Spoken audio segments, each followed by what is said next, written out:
그러니까 트럼프가 원하는 게 이건 거죠. 그러니까 미국 안에서 만들어서 미국인들을 고용해서 미국 경제가 잘 돌아가도록 해라. 딴 나라에서 와가지고 낼름 팔아먹고는 돈만 챙겨가지 마라. 요 얘기인데. 자, 이 세 명. 미국, 멕시코, 캐나다. 이 세 나라가 전면전에 들어갑니다. 관세를 둘러싸고 관세 때리겠다, 보복 관세 때리겠다, 보복 관세 때리면 더 때리겠다, WTO에 가서 제소하겠다, 우리 법으로 따져보자. 나가고 있습니다. 근데 뭐 국제법이라는 거는 사실은 뭐 법으로 따진다는 게 말처럼 쉽지는 않은 거고 시간도 어마무시하게 오래 걸립니다. 그래서 일단은 힘의 대결 양상으로 치달을 것이고 우리는 이제 중간에 낑겨가지고 어떻게 되느냐 이게 이제 앞으로 변수가 되겠죠. 사실 멕시코 같은 나라가 과연 미국이 때리고 나섰을 때 맞대응을 제대로 할 수 있을 것인가 궁금했죠. 근데 다들 민주정치로 투표로 선출된 대통령 선거를 치러야 되는 사람들이잖아요. 국내 정치를 해야 된단 말이에요.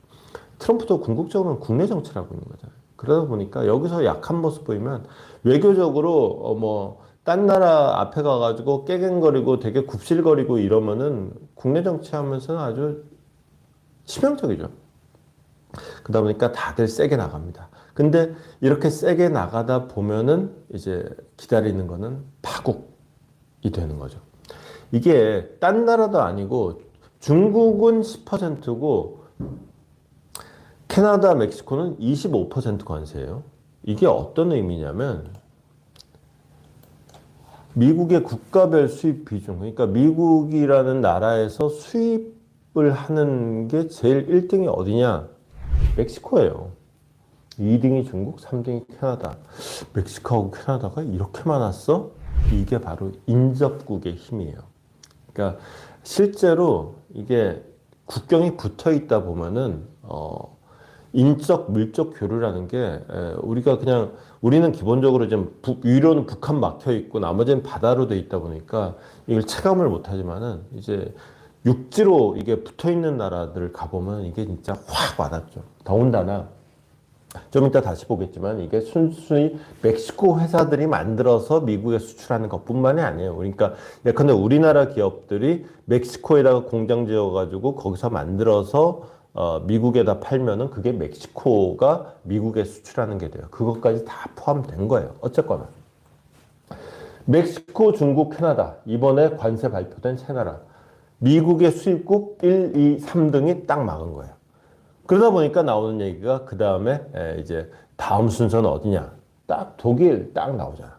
다음 순서는 유럽이다. 그럼 그 다음은 어디냐? 일본이구나. 베트남, 한국이 그 뒤에 딱 기다리고 있다.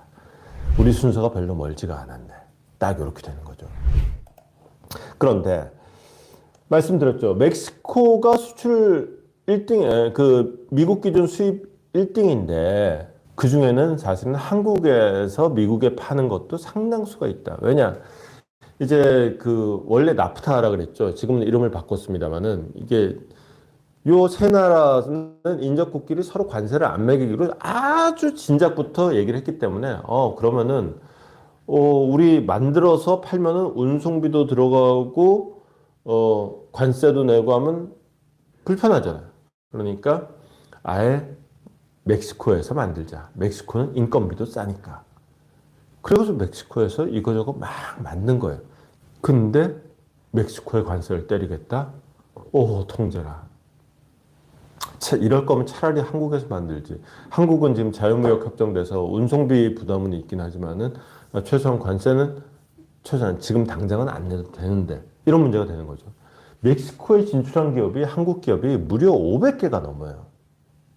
캐나다에도 우리가 생각하는 것보다 훨씬 많습니다. 이 나라들의 진출한 보람이 없어지는 거예요. 트럼프가 관세를 때리면서 하는 얘기가 있어요. 이건 관세가 아니라 원래 미국은 여러분 미국에다 공장 지어서 미국에서 고용 창출해 주세요. 그러면 보조금 드릴게요. 이게 바이든이었잖아요.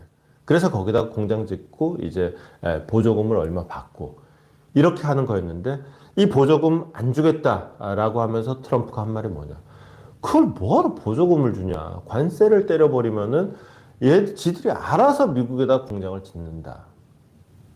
그러니까 트럼프가 원하는 게 이건 거죠. 그러니까 미국 안에서 만들어서 미국인들을 고용해서 미국에서 고용 창출해서 미국 경제가 잘 돌아가도록 해라. 딴 나라에서 와가지고 낼름 팔아먹고는 돈만 챙겨가지 마라.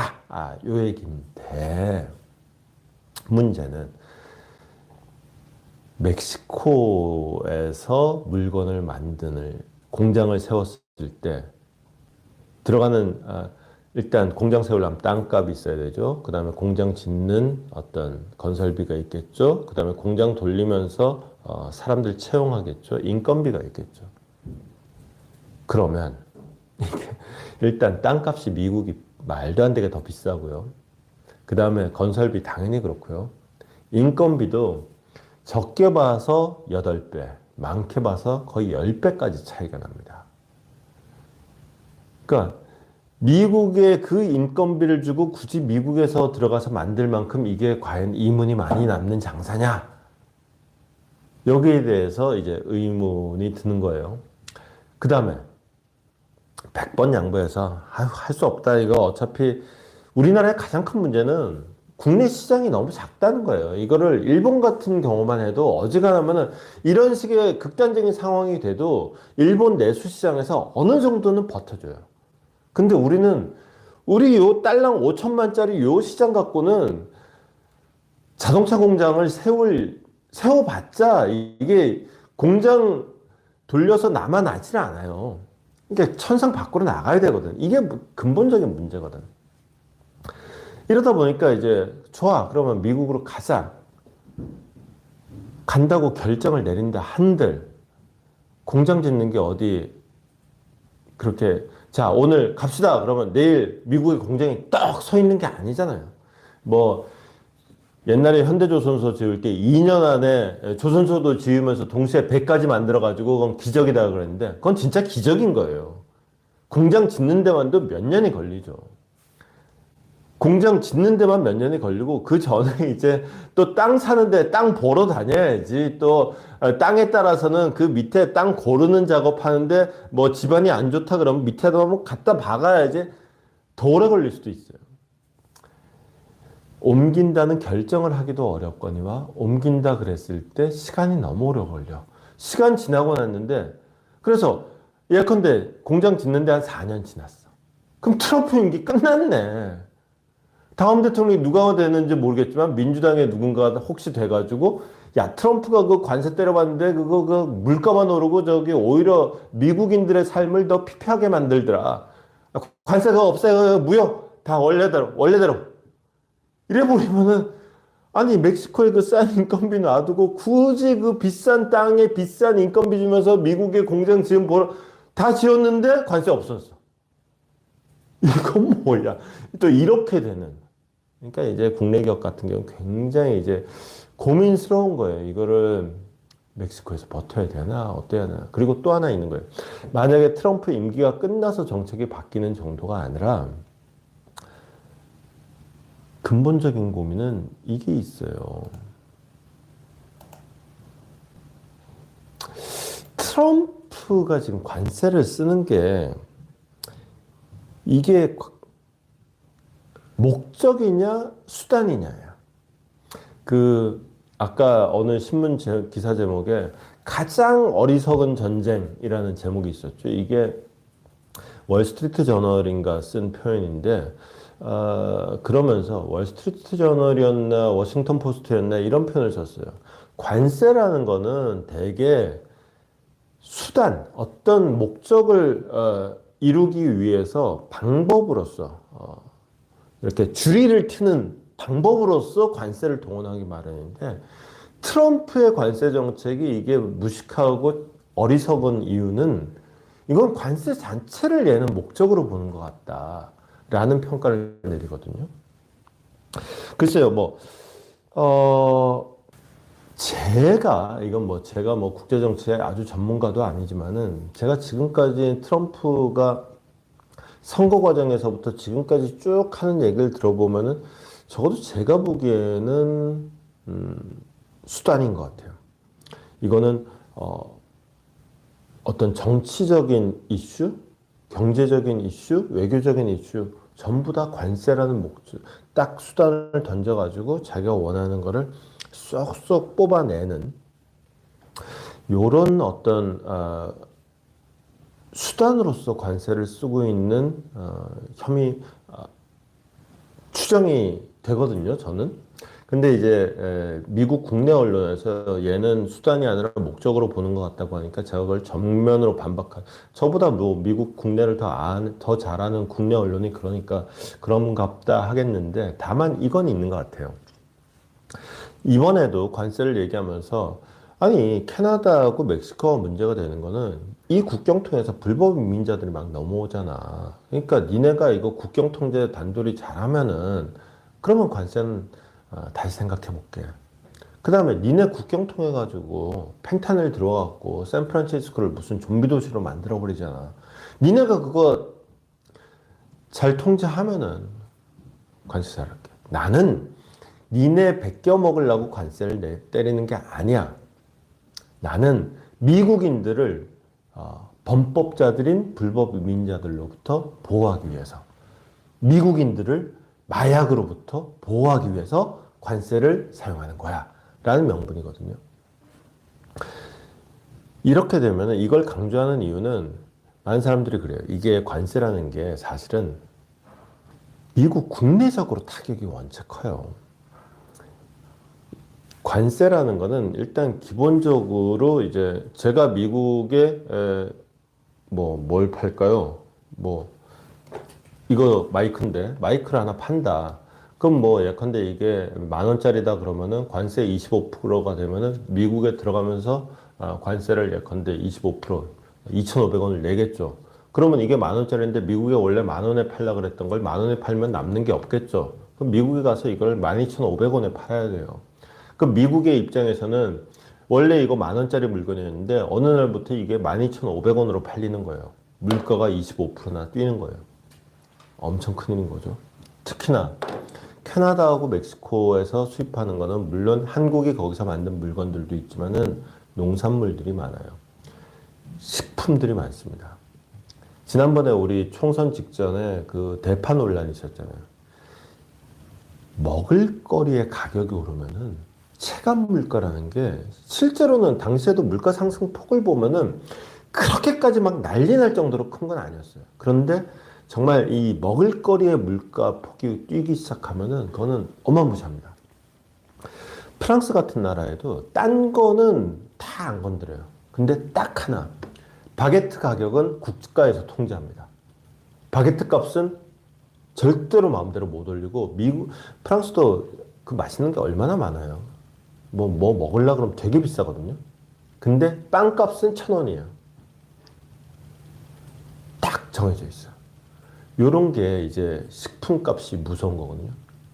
이거 만약에 진짜 딱 시행해서 트럼프가 하는 대로 딱 가면은 절대 임기 내내 못 합니다. 국내에서 들고 일어나요. 그래서 하는 얘기가 뭐냐. 얘가 지금 불법 인자, 마약 퇴치를 얘기한다는 거, 요거 자기가 빠질 구석을 만드는. 예컨대 국내에서 물가 상승해서 못 살겠다 갈아보자 이러고 나오는 거 보고는 내가 생각 잘못했구나. 이게 캐나다나 멕시코보다 미국인들이 더 많이 아프구나, 더 힘들구나. 이건 그냥 꼬랑지 내려야겠다 생각했을 때 꼬랑지를 빵 내리면은 창피하잖아요. 그럴 때 하는 말이 내가 역시 관세를 잘해가지고 이제 캐나다하고 멕시코가 국경 통제도 열심히 하고 마약도 많이 줄어들었어. 역시 나는 승리했어. 딱 이렇게 얘기하고는 자, 승리 기념으로 관세 없애. 이런 식으로 나올 구실이 되는 거 아니냐라는 관측이 있는 거죠. 이렇게 되면 이제 관세가 생각보다 그렇게 오래 지속되지 않을 수 있다. 이렇게 되면 아까 다시 기업으로 옮길까 말까 걱정하던 그 회사 입장으로 돌아가면은 이게 막상 옮기기로 하고 막 준비하고 있는데 관세 그냥 없던 걸로 해 이래버리면은 이것도 날벼락이죠. 그러니까 지금 기업들이 얼마나 헷갈리겠어요. 그래서 또 하나, 한 가지는 이게 관세가 목적이냐 수단이냐 요 문제가 있고, 두 번째는 우리는 과연 이걸 어떻게 할 것이냐. 우리가 사실은 아직 우리 순서는 안 됐는데 아까 봤죠. 조만간에 우리 순서가 올 겁니다. 그러면 여기 어떻게 대처하면 되느냐. 일단 트리도의 대응이 굉장히 흥미롭습니다. 뭐냐, 그냥 단지 보복관세를 때리겠다가 아니에요. 보복관세를 어떻게 때리는지 잘 한번 보세요. 오렌지 주스, 미국산 오렌지 주스, 미국산 위스키, 미국산 땅콩버터에 25% 관세를 때리겠다.